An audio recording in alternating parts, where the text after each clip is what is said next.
Hello, fellow Whovians. Get ready for the Legend of the Traveling TARDIS. This is our review of the fires of Pompeii. But we, of course, have to start out with a little warning from our good friend Sophie Aldred. Spoilers! This is Sophie Aldred with the Legend of the Traveling TARDIS.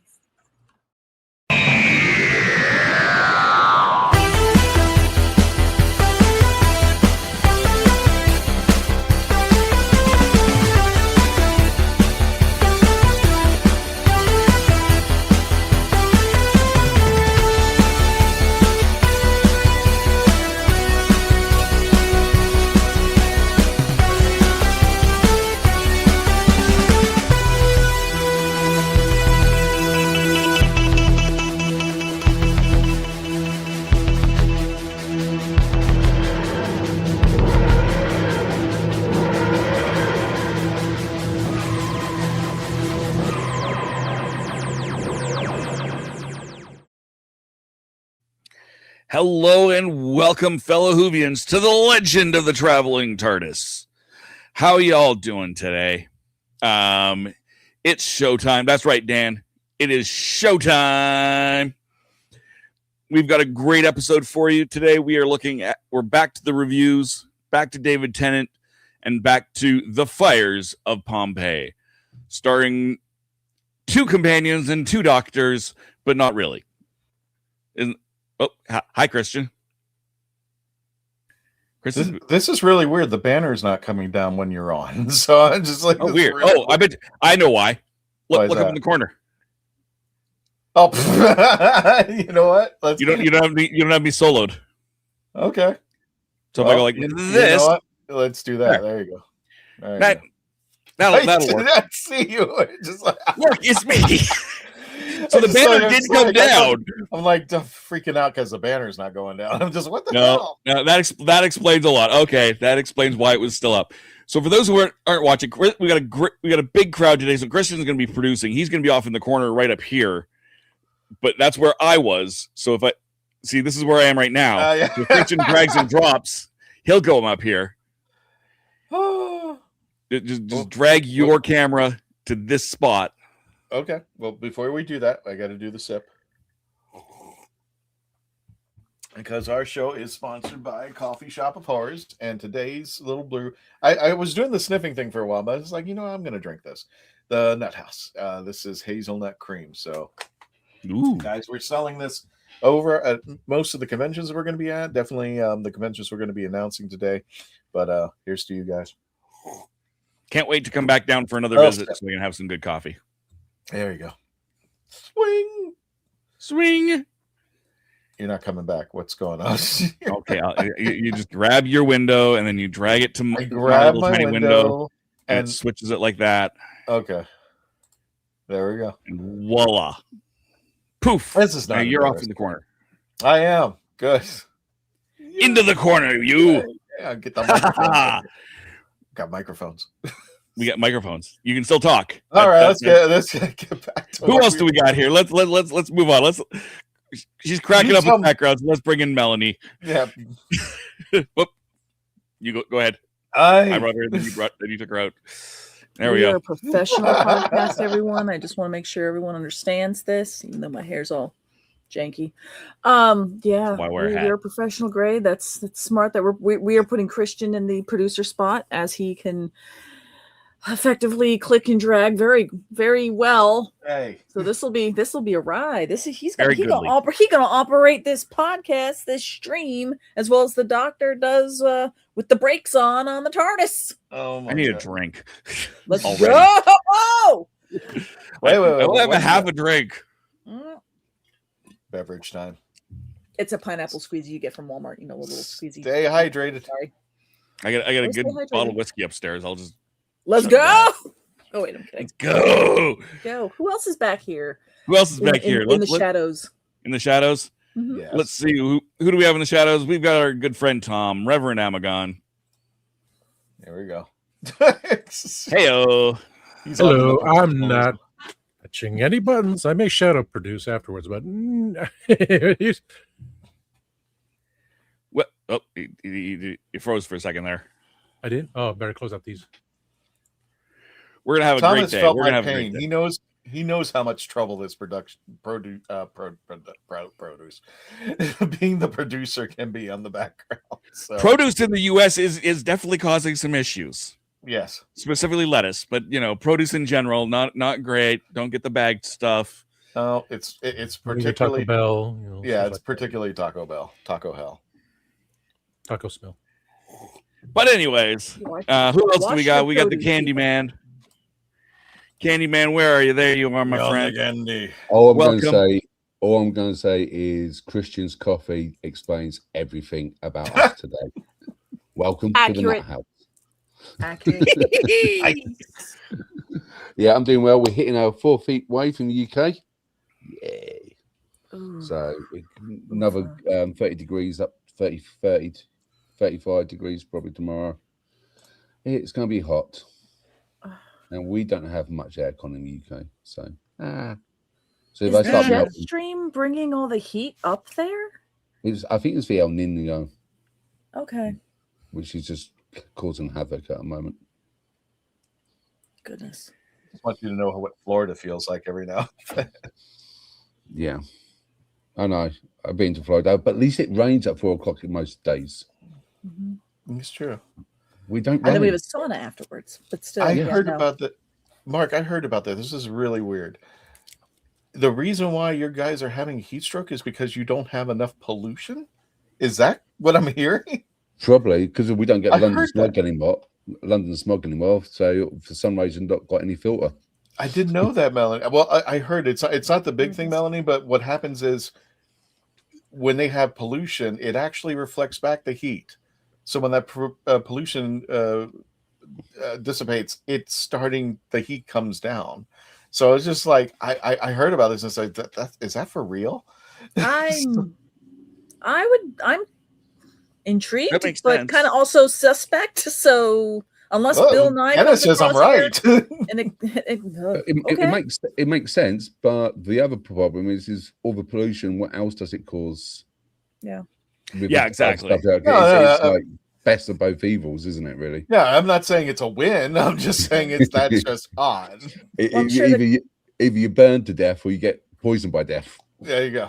I'm sure Canada is helping the Eastern U.S. We're giving you a nice shade. Thanks, Dave. No problem. The smoke is good for you. Yeah, who else have we got in the background? Yes. No, Sean, how you doing? I'm fine, Dave. I'm enjoying the organized chaos of all of this, and I too am avoiding the lettuce because I believe, in addition to Taco Bell, it also is a supplier for a lot of other places, including some grocery stores. So if you're a lover of lettuce, please check the sources before you. But avoiding that, I'm happy for this episode of the Fires of Pompeii. Speaking of heat waves,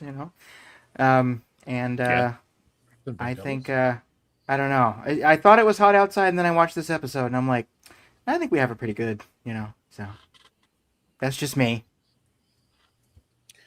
We've Edmonton, a couple hours north of us, has had near tornado level winds and rain and flooding, and we've had concerts flooded out two weekends in a row. Ooh. Oh, wow. Kesha got flooded out, and Post Malone got flooded out. So it's been not great in Edmonton, let me tell you. I'm a little bit farther south, so we haven't had it nearly as bad. But when you said Kesha and Post Malone got flooded out, I was trying to think of a joke, and I'm like, I know there is one, but I just it got to be there's jokes in there somewhere. But it's too hot for me to think of one, Dave. I can't do it. It's getting to my head. That's fair. It's the heat and the pollution and the lettuce. And Dan Holyfield for the Candyman says, Candyman, it's 30 degrees in my pants right now. 30 degrees in my house right now, and that's with the AC. Georgia's a tad warm this year. Never mind what I just said. Shut up. Just shut up. Shut up. Shut up. Dan knows Dan's north of me. So like 93 degrees right now. Kenneth says, we live in Michigan. Taco Bell has closed many of its restaurants. Oh, okay. Wow. Maybe rightfully slow. Yeah. And this is why you choose the Nachos Bel Grande. It doesn't have any lettuce. We're good. There you go. I do want to give a shout out to Roger as well, who mentioned Sylvester McCoy at the Commonwealth Games. Canada's doing really well at the Commonwealth Games, so just shout out to Team Canada at the Commonwealth Games, rocking it. Awesome. Picking up those medals. And also Sylvester McCoy. Cool.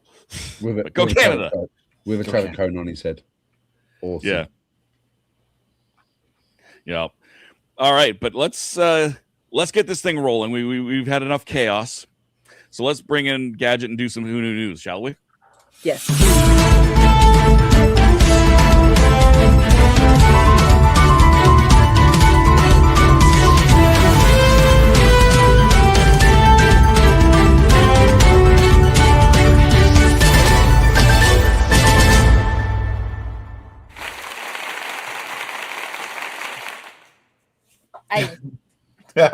Let's just refer to the cards, because the way the world is going right now, and in New York it's for entertainment purposes, not like the poor girl in Pennsylvania who's almost going to be arrested because there's an old Romanati law on the books and everything, and discrimination in Pennsylvania right now against things and stuff. So hence that and everything. Plus, you guys check data center bacteria water. You never know, and everything and stuff. And there's screwworms in Texas in the meat, so be careful out there and stuff. But let's go to a happy time. Let's do some birthdays, because Torchwood might have helped with some of this and everything. But Eve Miles turns a wonderful young 48 years old. I can't believe she's 2 years younger than me. Yes, on the 26th of July, and right now, yes, that's my favorite picture right there. Yeah. That was just too funny, because he's a funny person to begin with and everything. I met him at New York Comic-Con. Basically, she hasn't really been gracing our screens per se, except that she does have coming up, or she's already currently on the series Gone as Detective Annie Cassidy, as well as she was also on The Guest, Cold Water, and The Hack. Those are her most recent roles, but who's to say with all these reboots and everything, we may see her come back to the screen. Maybe she could be the Doctor. Who knows, and everything and stuff. But let's switch to now a different galaxy or dimension. Before you do that, I'm just going to say to viewers, I can't prove this whatsoever, but at the convention she was at with this little picture, it could be argued that she had a little bit of an alcohol blood content higher than normal. So it was just basically at the convention that was there, it had like one room out for everything for the panels, for the vendors and all that stuff. But so it's an 18 plus, Christian. It was no, I wouldn't say an 18 plus. I just think that having fun, living the best life. Exactly. There you go. Okay. You hit it the best. So yes. But if you're under the drinking age, we don't condone that. Yeah. Well, of course not. No. You just have a few people you have to remind that about, everything. But like I said, let's switch different dimensions or galaxies, because Nana Visitor, she turns, and I still can't believe this, 69 years old. Doesn't look it, doesn't act it, and was very surprised when I was looking at through everything and stuff that she's a fellow New Yorker who had a good life, married 3 times, and is happy with her 3rd. And everything, 2 sons, and one was actually with Bashir, believe it or not, when she was married to him. And he made his actorial debut inside of her, because that was actually her pregnant with their son. And let's see what else has been going on. Odd comment. So okay, I'll take it. No, that's his first acting role. All the kids in Hollywood, that's their first acting role. All right. I mean, you had what was it, Debbie Reynolds and Carrie. Carrie was her first acting role was while she was doing the dance in one of her movies and stuff. She didn't even know she was pregnant with Carrie. So That was the first acting role, as everybody says. But her last one for television with Star Trek was Lower Decks as Kira, reprising her role in the Hear All, Trust Nothing episode. And lately, just portraying in Comic-Cons and everything. But otherwise, that was her last episode on TV and stuff. So I'm hoping to see her at the next Comic-Con, especially this one with the 20th anniversary of New York Comic-Con. But here's the thing a lot of fans have been trying to speculate about with everything, because there seems to have been a crossover kind of mentioned in, you said it was Strange New Worlds, if I'm saying it correctly, because I don't get Paramount. Oh, before you go on, somebody was traveling in a box with somebody. Well, wait a minute. Before you go on, did you mention she was in Torchwood? No. Oh, okay. No, I mentioned Eve was. Oh, okay. Yeah, actually, she does a crossover into the WHOniverse via Torchwood Miracle Day. I forgot about Miracle Day because I hadn't seen most of the episodes. The Torchwood we haven't talked about. We're afraid to talk about. One my mom likes. I did not know that. Both of our birthdays are both technically Torchwood. Yep. As I was trying to look up when I was looking up her history, but I didn't see any Torchwood crossover. So thank you for mentioning that, Christian. No, she was in Torchwood, I think, for 2 episodes. They had a lot of odd crossovers. They had who plays Q? John Delancey. They had Ernie Hudson, and they had Nana Visitor. And I was just like, wow, they really pulled out the. We could say it's a holodeck thing, right? Well, for whatever reason, nobody talks about Miracle Day, so we just pretend. Just like some avatars and Fantastic Fours. But like I said, there was a crossover because it seems, and you guys have to help me with that because I don't get Paramount. The lady that lives like the Doctor at Forever and stuff, she had traveled in a box and mentioned it to Captain. Was it Captain Pike? Is that it, or that's Captain Pike? Yeah. Yeah. And everything, and it turned out Sci-Fi Channel and the writers had actually talked with the Who writers, and they were going to do a crossover, but it never panned out. There was never any time for it and everything. But you can catch that on the Sci-Fi Channel or on YouTube to see the actual episode of how they were explaining it. Because what if there was a reboot? Because my reboot would be, let's go find Jenny and see what her adventures have been like, because Moffat says it would not, do so well as a reboot, in the sense of it requires more like of maybe a soft reboot. Normally you reboot something, you can tell it's a reboot, like he did with Sherlock and everything. But if you do a soft one, maybe I'd say go in a different direction, find Jenny, because she's been traveling, see how many times she's regenerated, and that she's looking for the Doctor. That'll be a whole, and then we bring the Doctor back that way.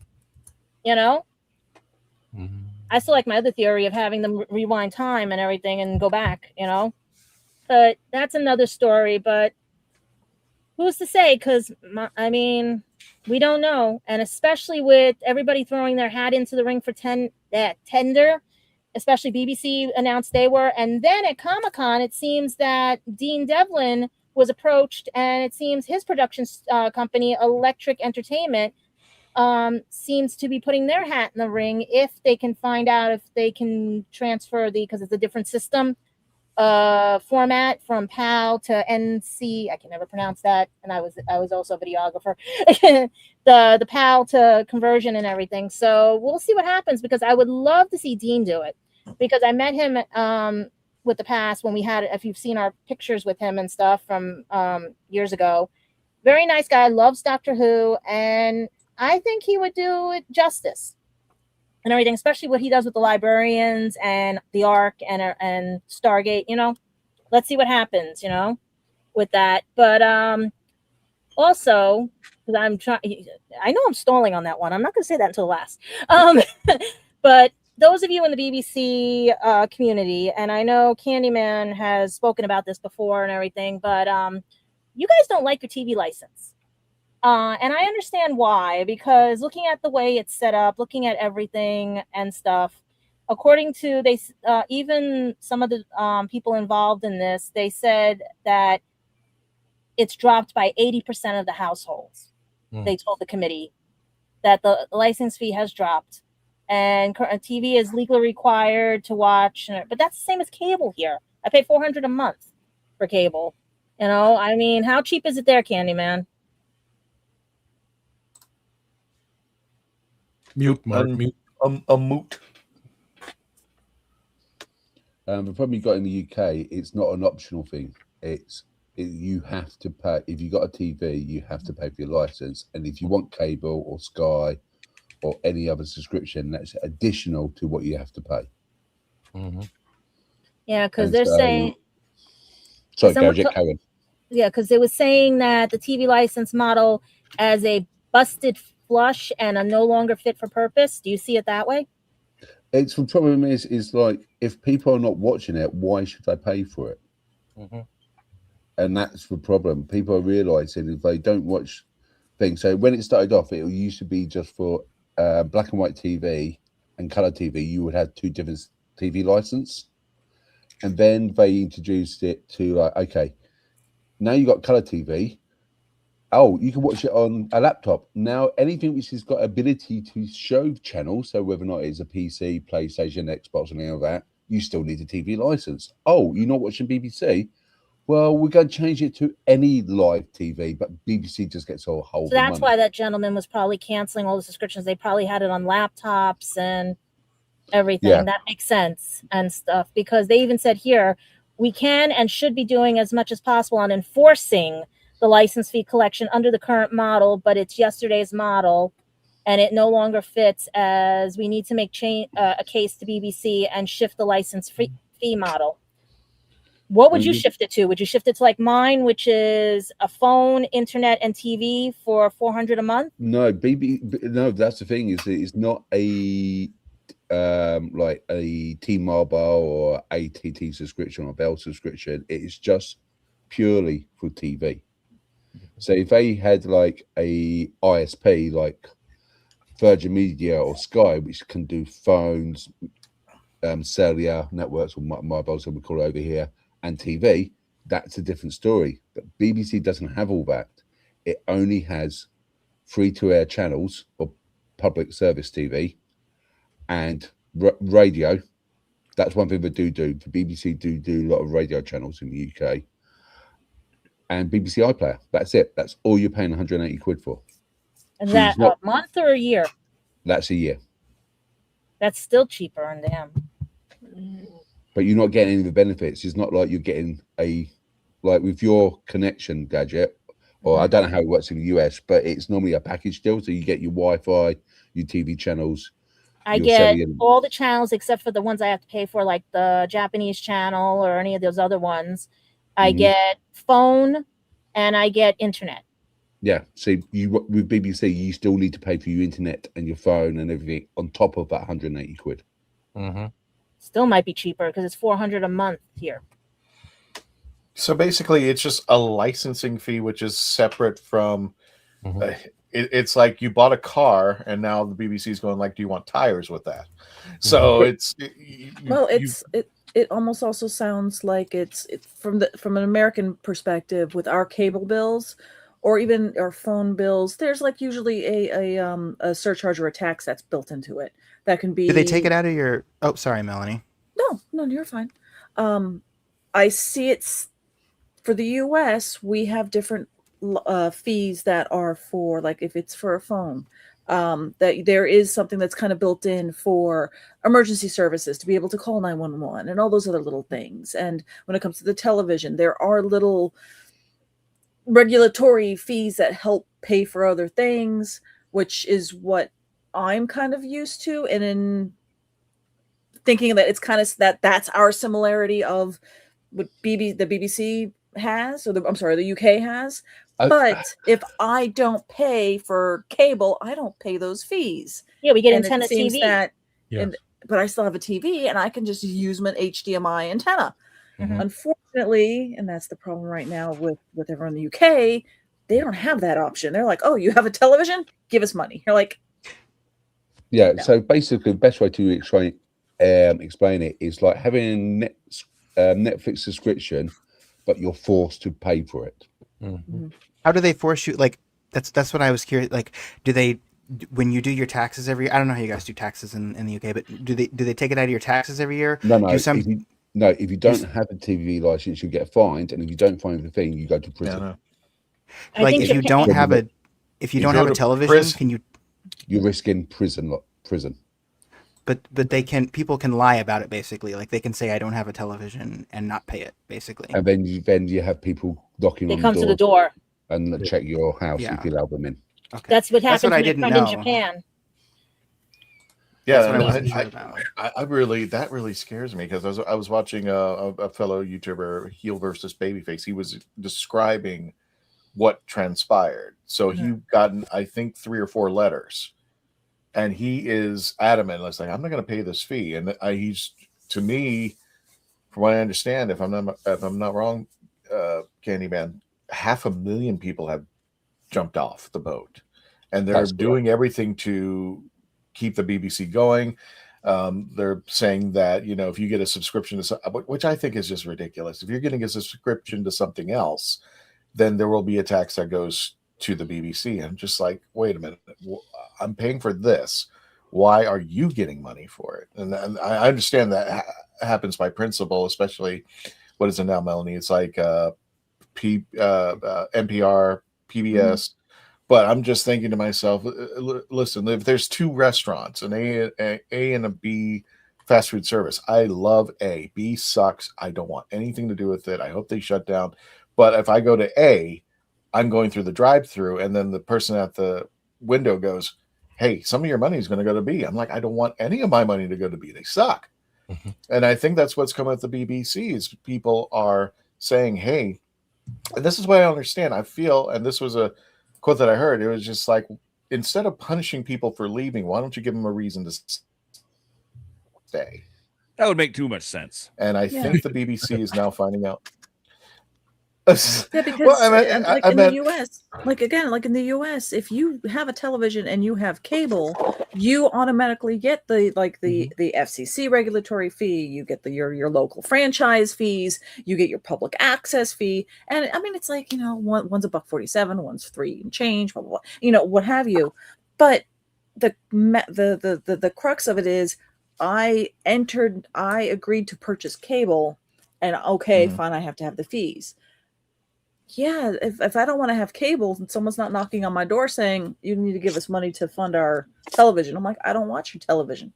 That's it. That to me, that falls under our own public knowledge of or perception of, you know, consent and having autonomy over your own, you know, little domicile and knowing what you want to do. So it's complex. It's interesting. I understand that BBC needs money, but package it into like a cable subscription. Package it somewhere else. Don't force your people to pay for your stuff. That's why I was confused. That's what I was confused. It's okay. Go ahead, John. Go ahead, John. Yeah. This is another show. I was just saying that's what I was confused about, because I keep hearing people online, especially in the kinds of circles that I like to avoid on the internet, on YouTube, talking about how, you know, there's all this stuff in the show, I'm not going to pay my license. I was just confused about, like, if they just charge you automatically when you pay your taxes, or if you say, like, if you have a television, because you said like they require you to pay it, but I'm like, is that like a thing where it's like technically they require you to do a lot of things and they don't? Because I was like, if a lot of people are skirting it, it's like, are people just lying about it? Because it sounds like they're not taking it out just like automatically for everybody. Like you, like kind of in the US, like you can't just not pay your taxes. Like you technically can, but something bad's going to happen. That's kind of what it sounds like, what you're saying. Like you technically can not pay it, but you don't want to do that, basically, is what you're saying. I'm sort of saying is that basically, if you got a TV and you watch BBC or any live channel content, you need to have a BBC license. If you don't have a BBC license, they will issue you letters. If they don't get a response, so it's an everybody thing. Okay, it's every household. It's done by household.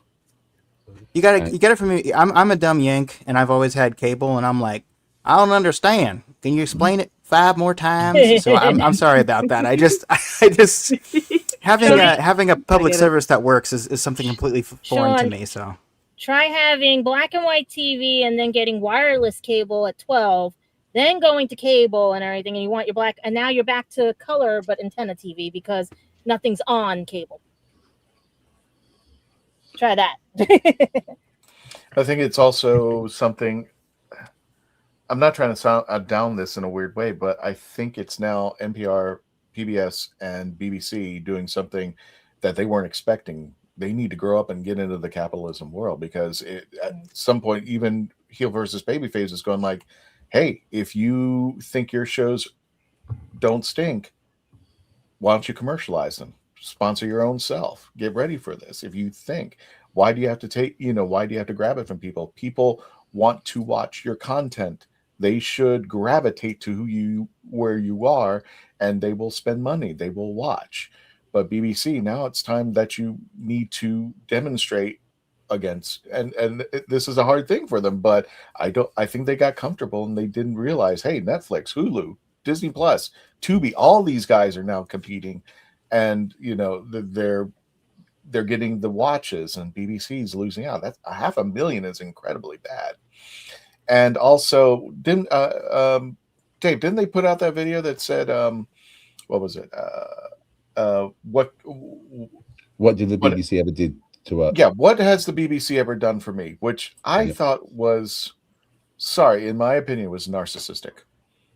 I'm like, I think that was totally narcissistic of them, because that was not the question they should have been asking at all. And then they were going back into the past and going, oh, by the way, you see all this stuff. What was it? Strictly Come Dancing, Doctor Who, all that. And I said, guys, you effed up. You should not be asking what the BBC has done for me. It should be, what can the BBC do for me? Yeah, and also what is also weird as well, Christian, they did a radio version of it as well. It was just, they've done the advert one, which I shared in the group, which you can go on YouTube and watch it. But they've also done a radio version, because remember, BBC radio stations are about 20 of them at least, plus all your local BBC stations. So the license also sponsors the radio as well. Yeah. And they're also looming, I don't want to get into the politics, but they're getting hammered for their little news article, their documentary that they messed with. And I was just like, okay, guys, that's another, what was it? I think it's now up to 15 billion. It was just like, whoa, okay. But guys, you didn't say, hey, you know what? We screwed up. We messed up. They doubled down. And I'm just like, okay, what are you guys doing over there? Come on. What's going on?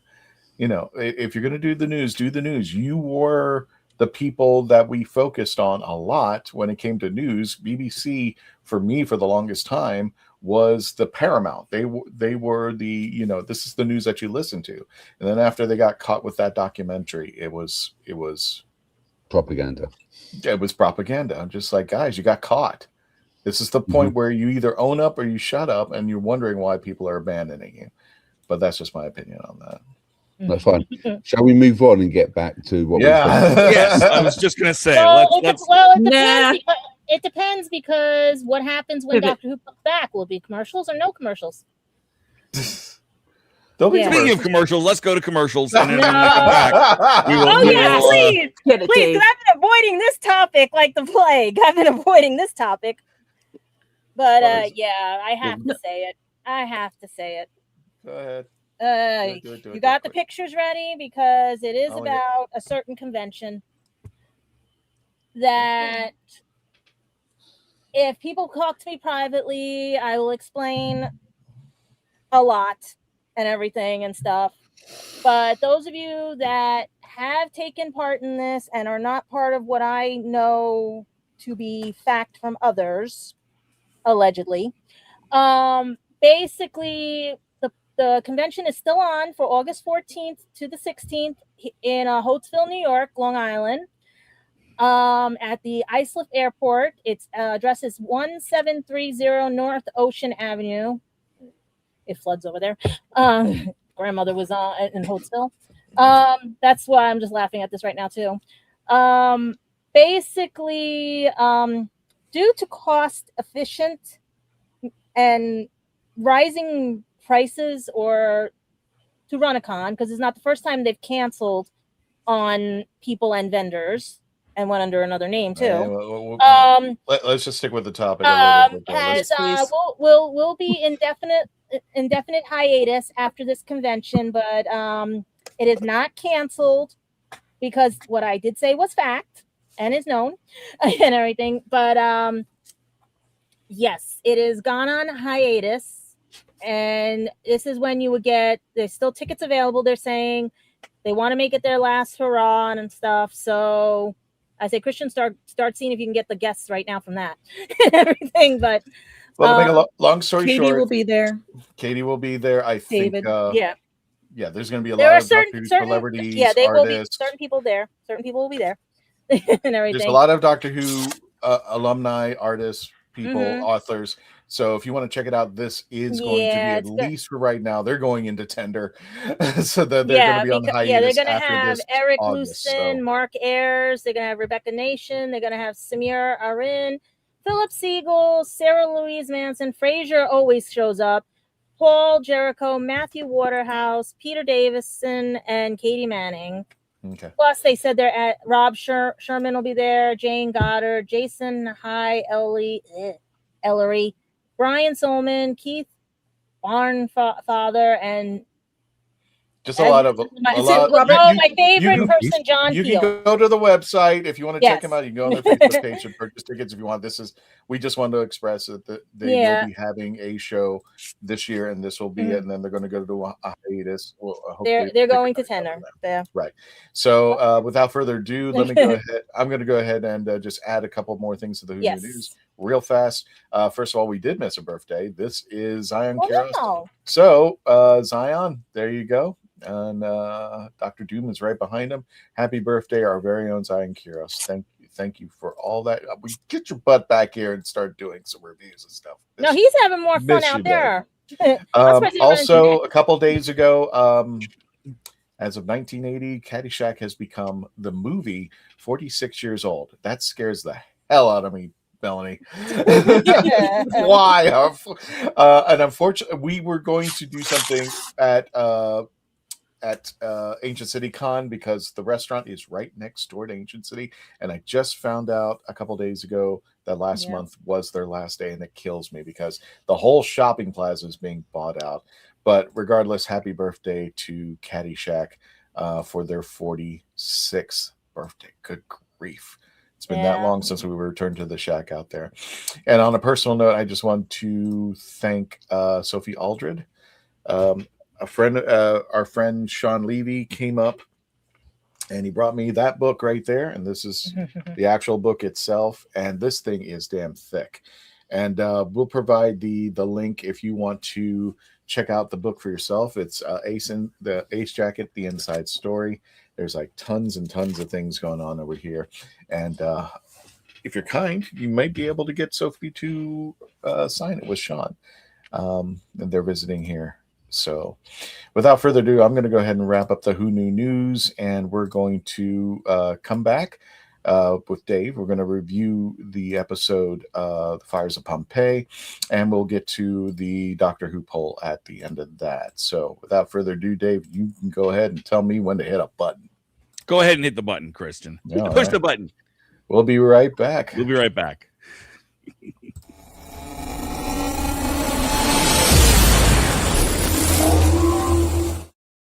Didn't do anything with that.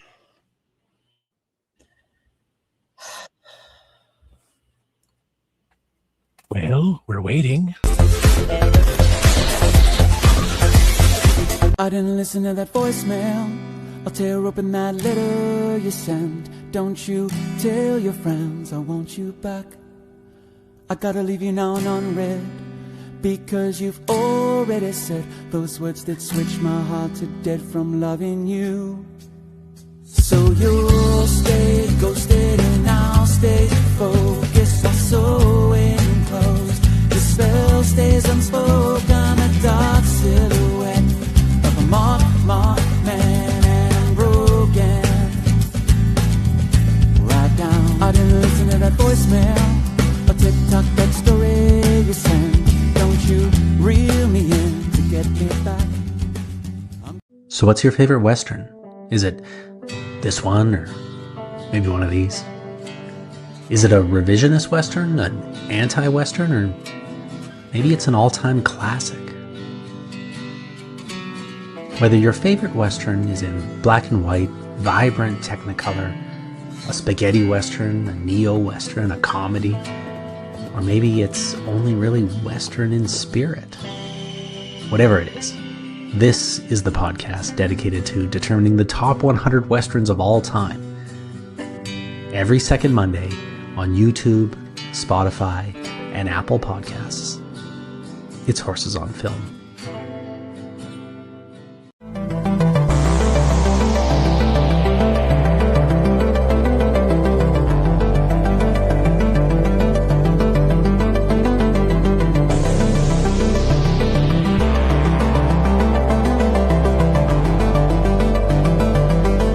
Are you tired of toxic fandoms? Do you wish we could go back to being happy? So do we. We created the Happiness Patrol to get away from all of the toxicity in fandoms, in life, and so we decided we wanted to do a show about something that makes us happy. And in our second season, that's movies that make us happy. So join myself, Cameron, Scott, Jessica, and Melanie on Happiness Patrol at youtube.com/@happinesspatrolshow.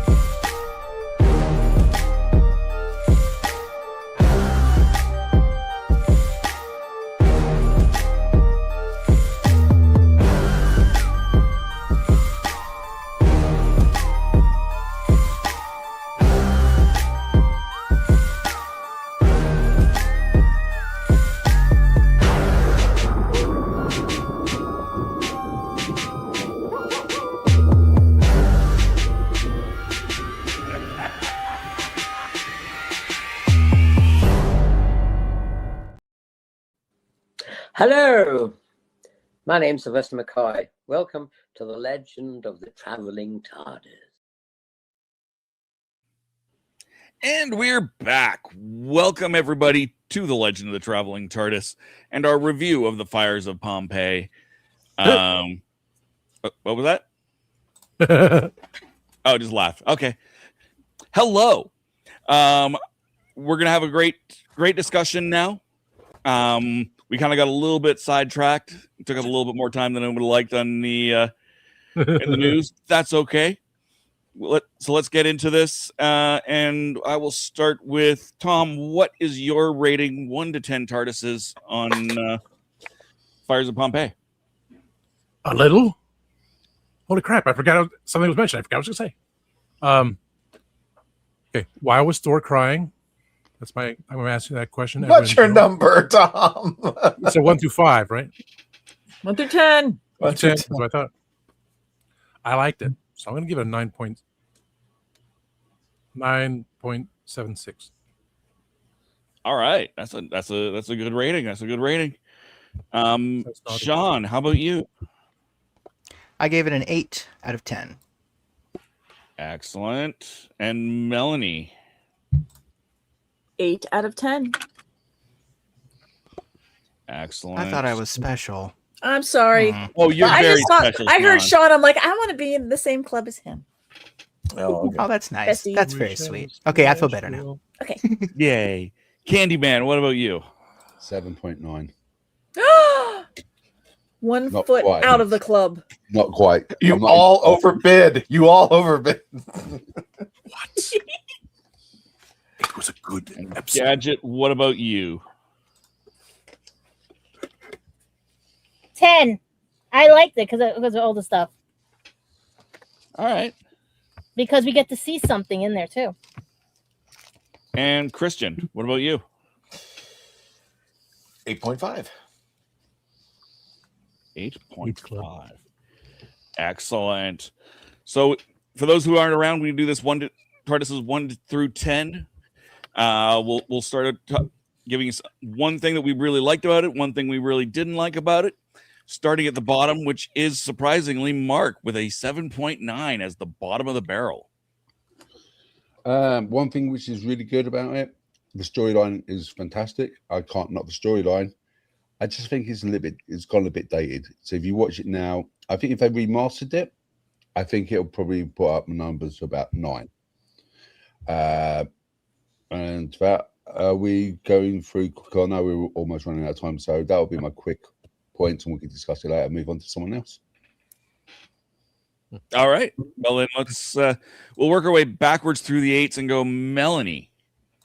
Melanie Okay. next. You gave it an 8. Why an 8? What's something good? What's something bad? Yes, the storyline's amazing. I really did enjoy that they tried doing something that wasn't in England, that they went for a different area, that they went for something a little period, that in this episode there's a lot of great costumes, there's a lot of great scenic design, there's yes, we're they're out in the middle of nowhere, England. No, wait, no, they actually went and filmed this, I think, in person. Hold on, now I gotta go triple check. But yes, I loved the production design. I love the costume design. I like the sets. I thought that was all fantastic. The thing I didn't like is, to kind of echo Candyman a little bit, is if you watch it now, I think it's kind of tropey, where I wasn't a huge fan of him going back and saving just one. But I mean, that's kind of what the Doctor does now. And at the time, it was like he didn't, and now kind of always does this.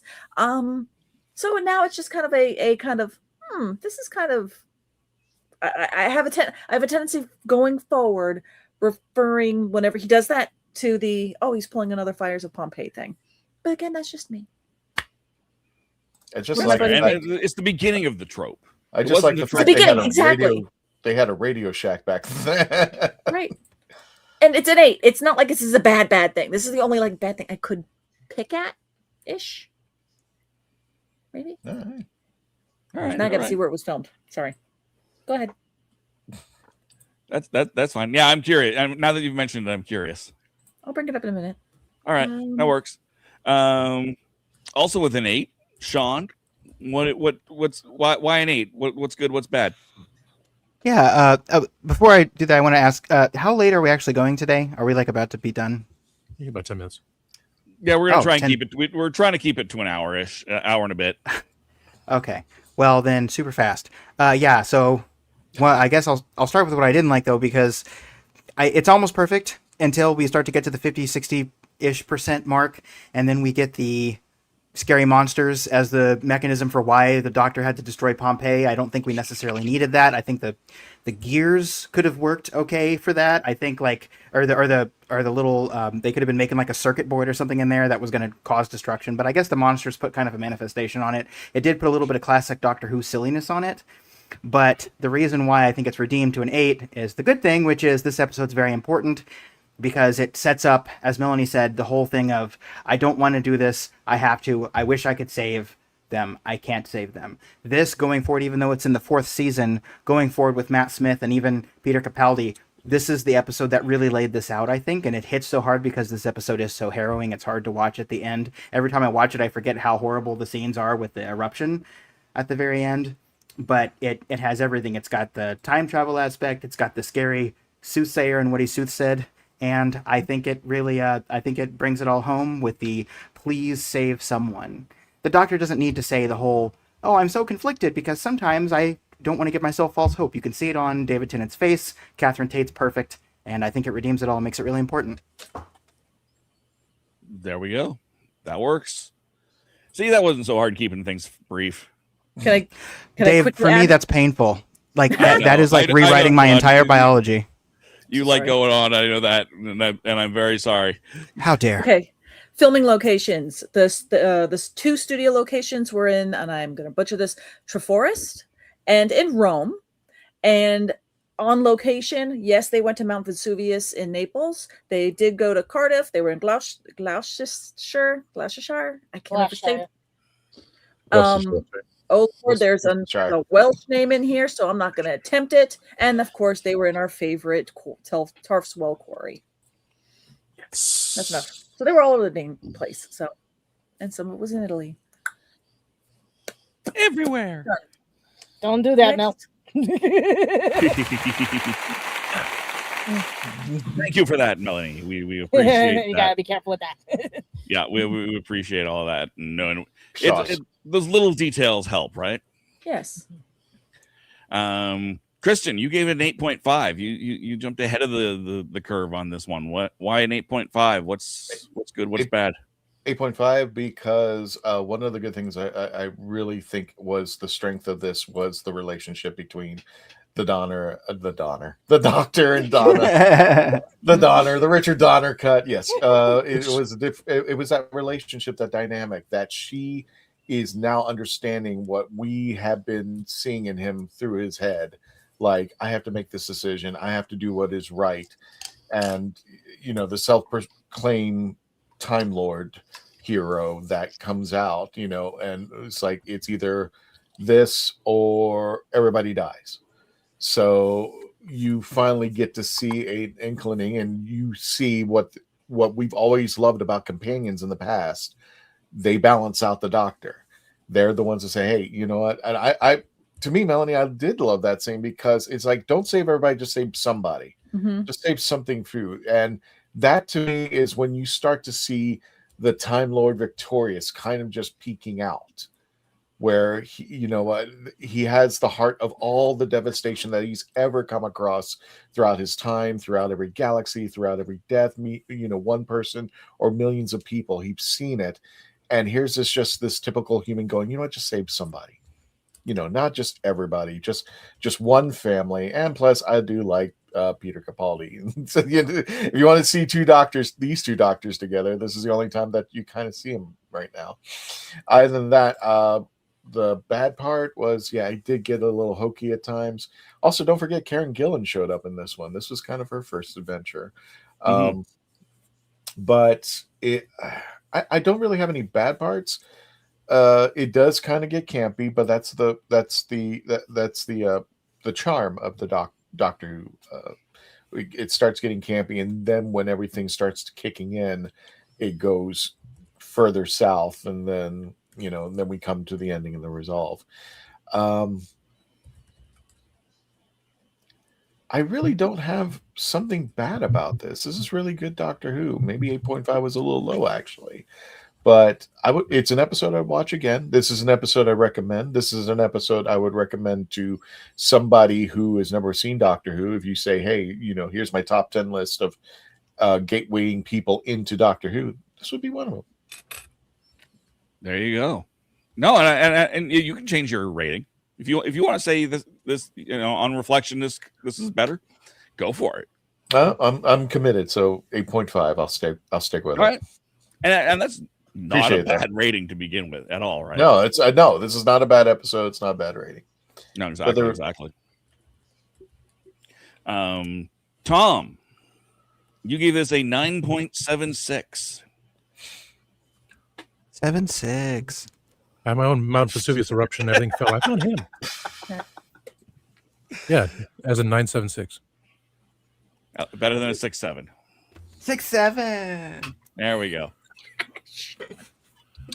So Christian never said everything because it has two doctors. It has two companions. The Doctor with the water gun, silliness. It's hilarious.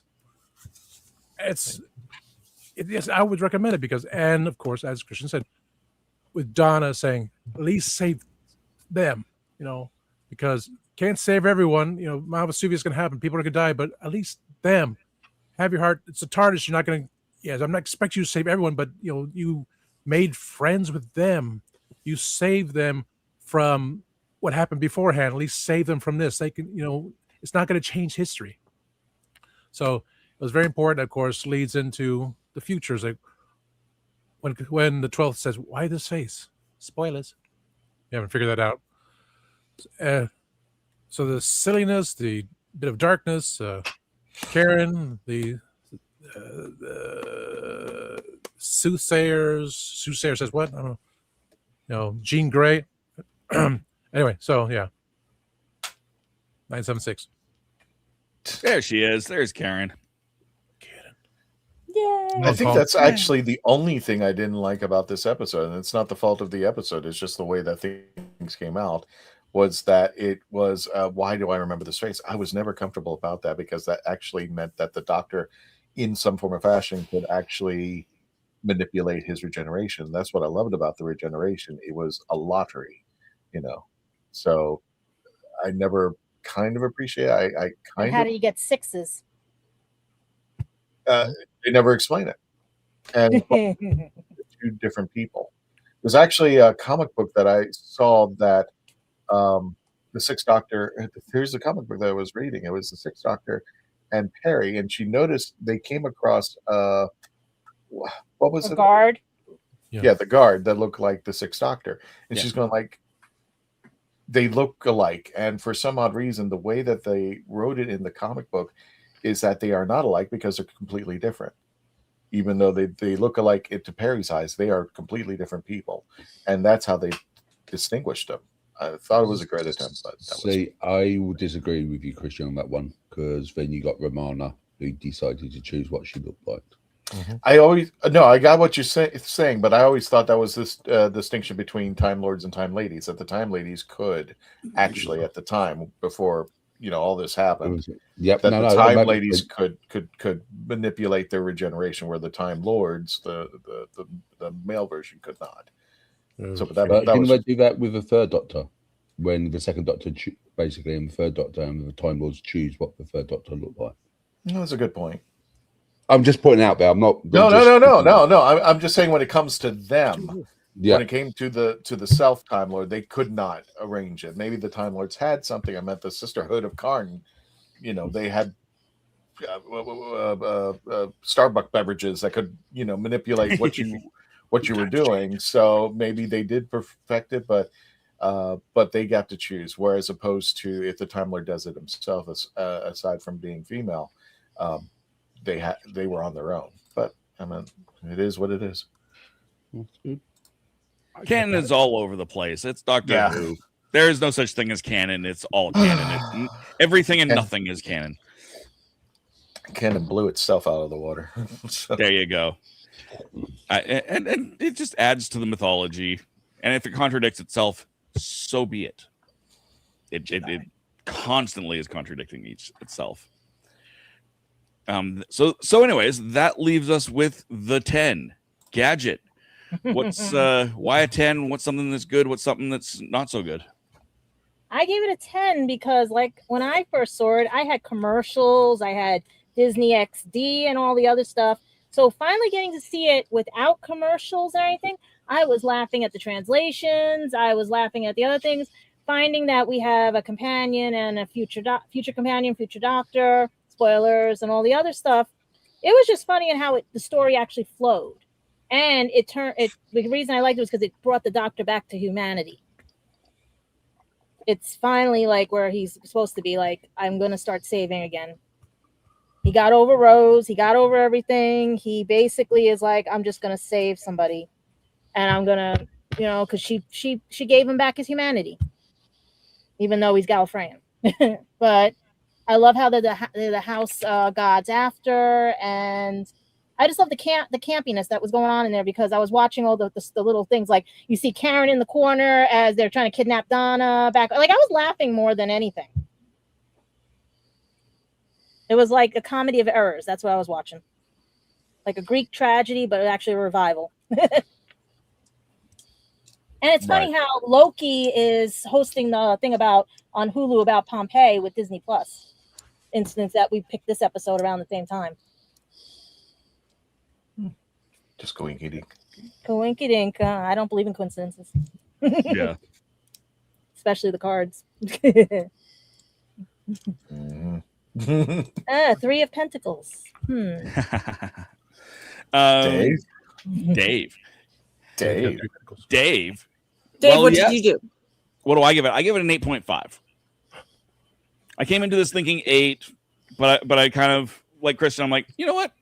It can go up a little higher. So 8.5. I really did enjoy the storyline in general. I love that it's a historic episode. Those episodes are always interesting to see how they intertwine reality and fiction.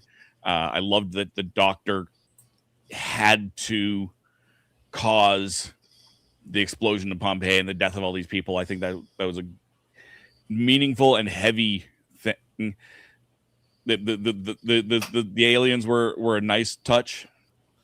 Moisturize me. Moisturize me. That's right.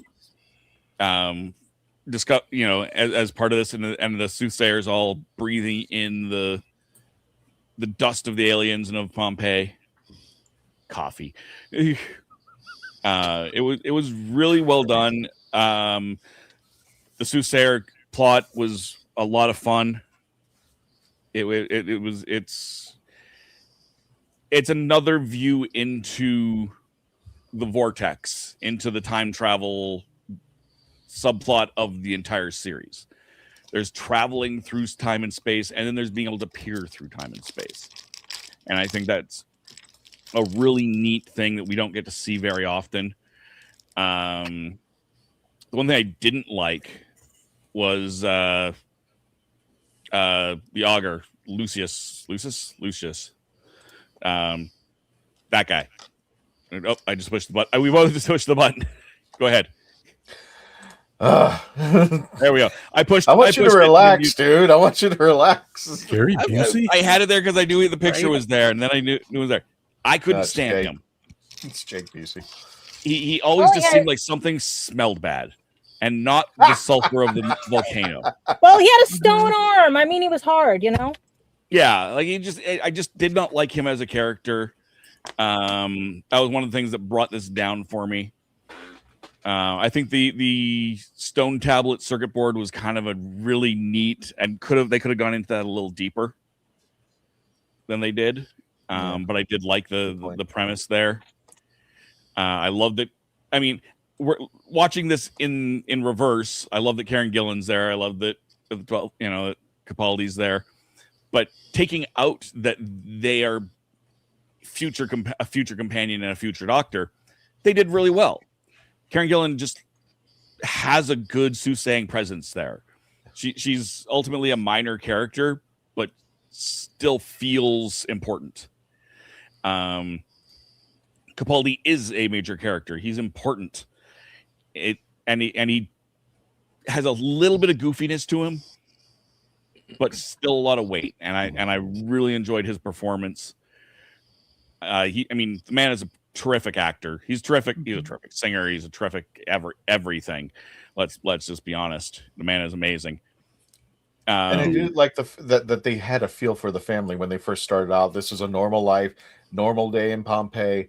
Nobody knows that this is going to happen. And then when it finally evolves, when the family starts coming together, because they were kind of just your typical, they modernized the Pompeii family, I think, just a little bit, and they made it come together. I thought that was cool too. If this was an American series, I'd think they'd taken up off the Roman holidays, the Hanna-Barbera cartoon. Which was Hanna-Barbera trying to capitalize on the Flintstones and doing the same premise in ancient Rome. It wears it thin very quickly on that series. It's an interesting series to watch. If you can find it, watch it, at least an episode or two, just to get it. But there's a reason why the Jetsons and the Flintstones stuck around and the Roman holidays did not. But I love the almost sitcomness of that family. It was a lot of fun. Like I said, things I didn't like the augur. I think it dates a little bit, but again, that's just the time, all of Doctor Who dates a little bit.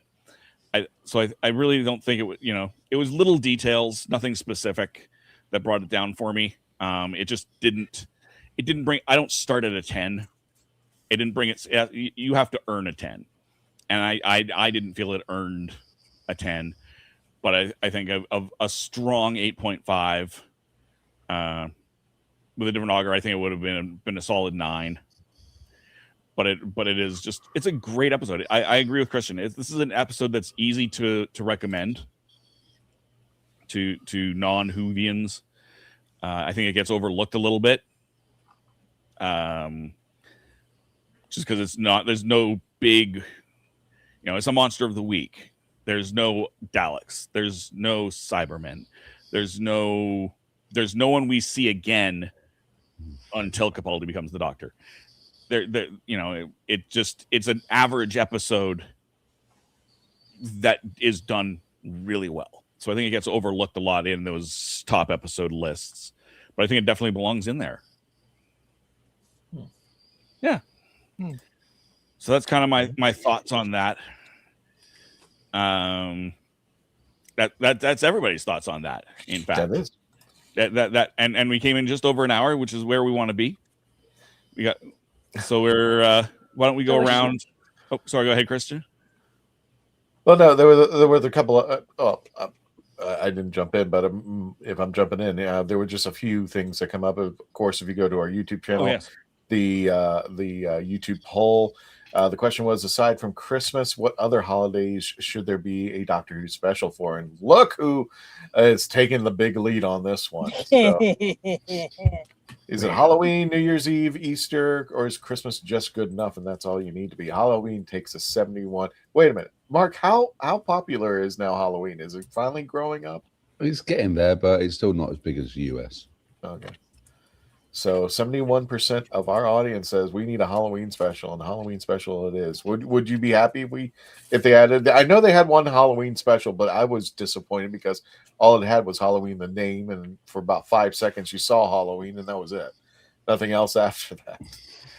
So. I think Doctor Who does horror very well. Mm-hmm. Yeah, I think television horror very well, because there's a big difference between television horror and like a movie horror.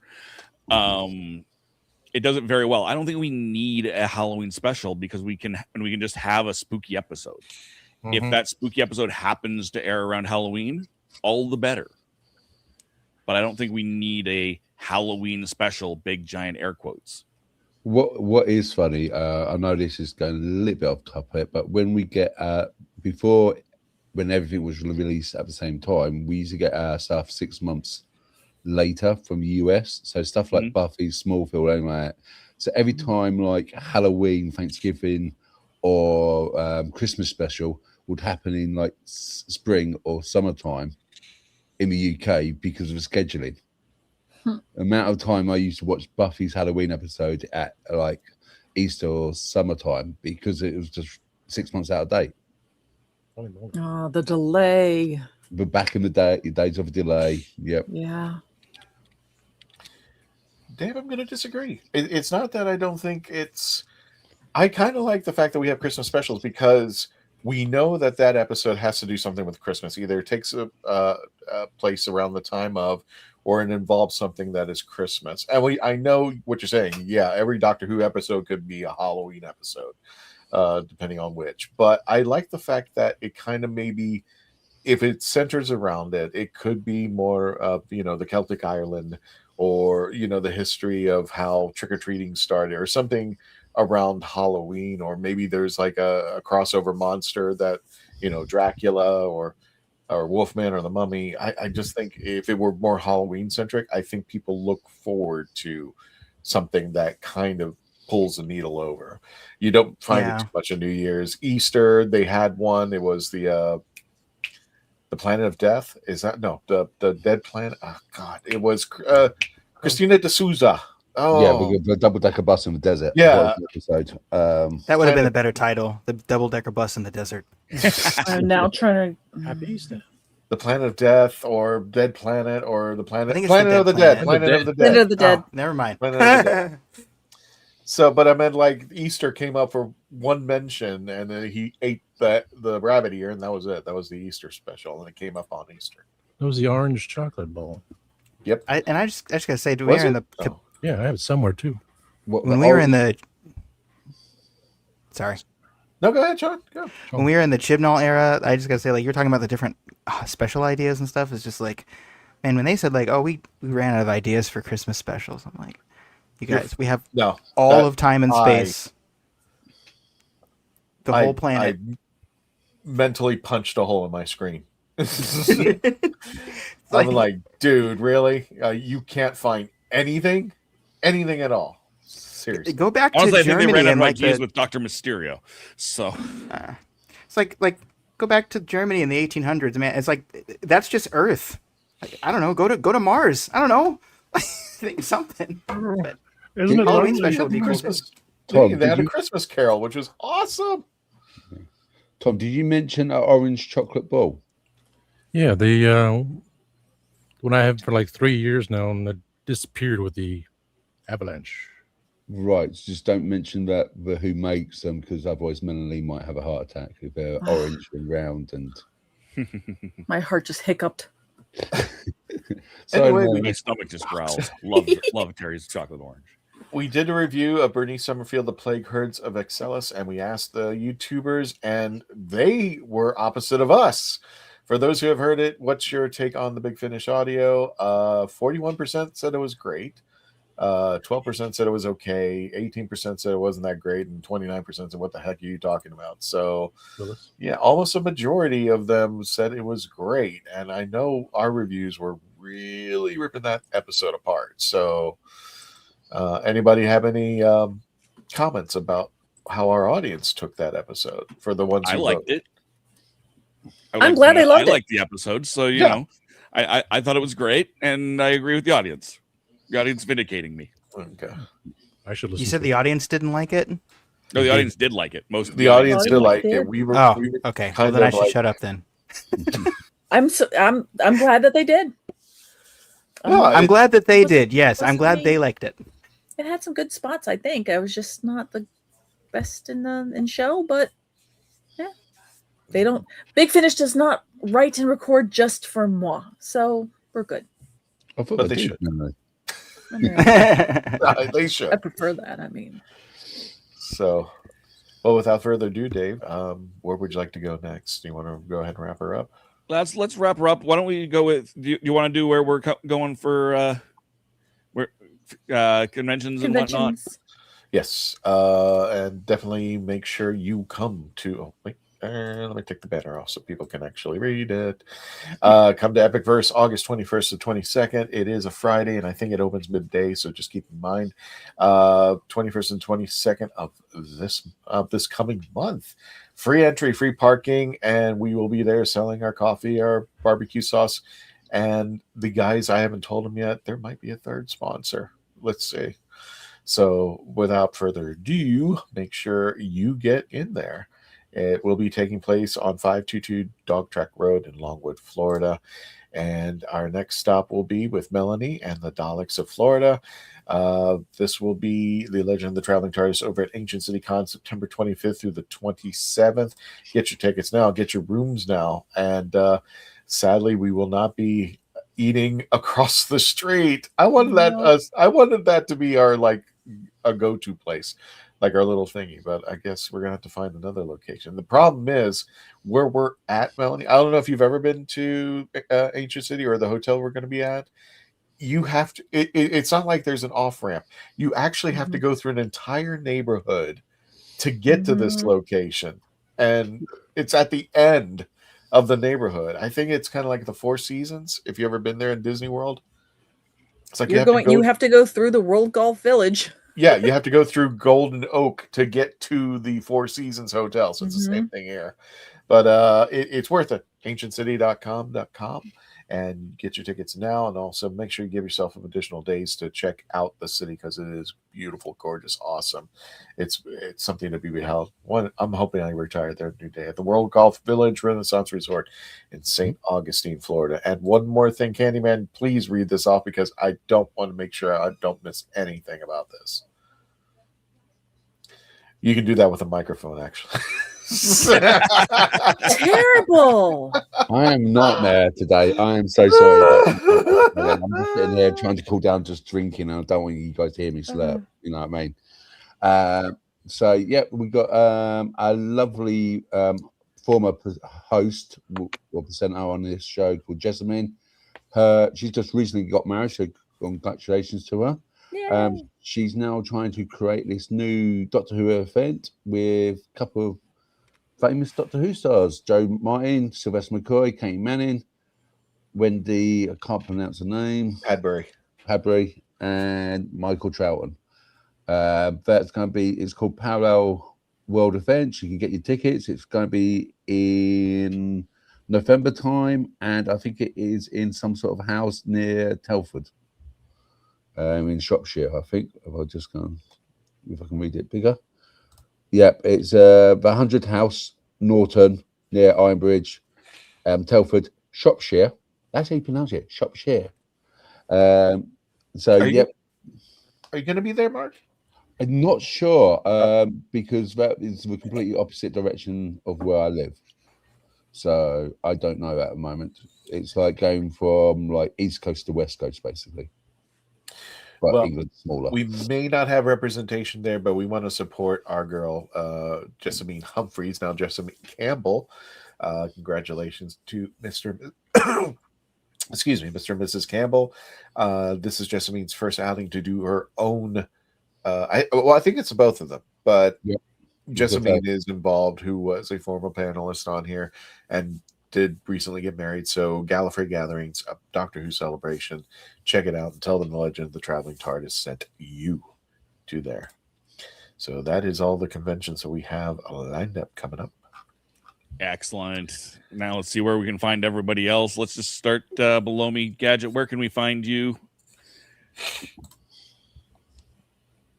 Somewhere with a microphone. Everybody.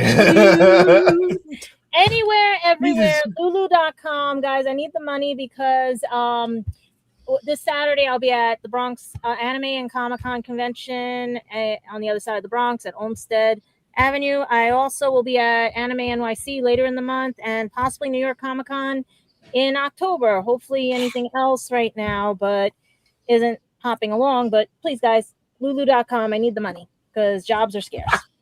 And they're good books. They're good books. She They just are. doesn't need the money. They're good books. Excellent. Promote. And Candyman, where can we find you? You can find me at my Instagram account, which is cyborg2100_cosplay. This weekend, I'm doing a gaming convention at Rapture in Colchester. And in a month's time, I'll be hopefully speaking with Clemso at Invasion. That's where you can catch me. Excellent. And the wonderful Melanie Dean, where can we find you?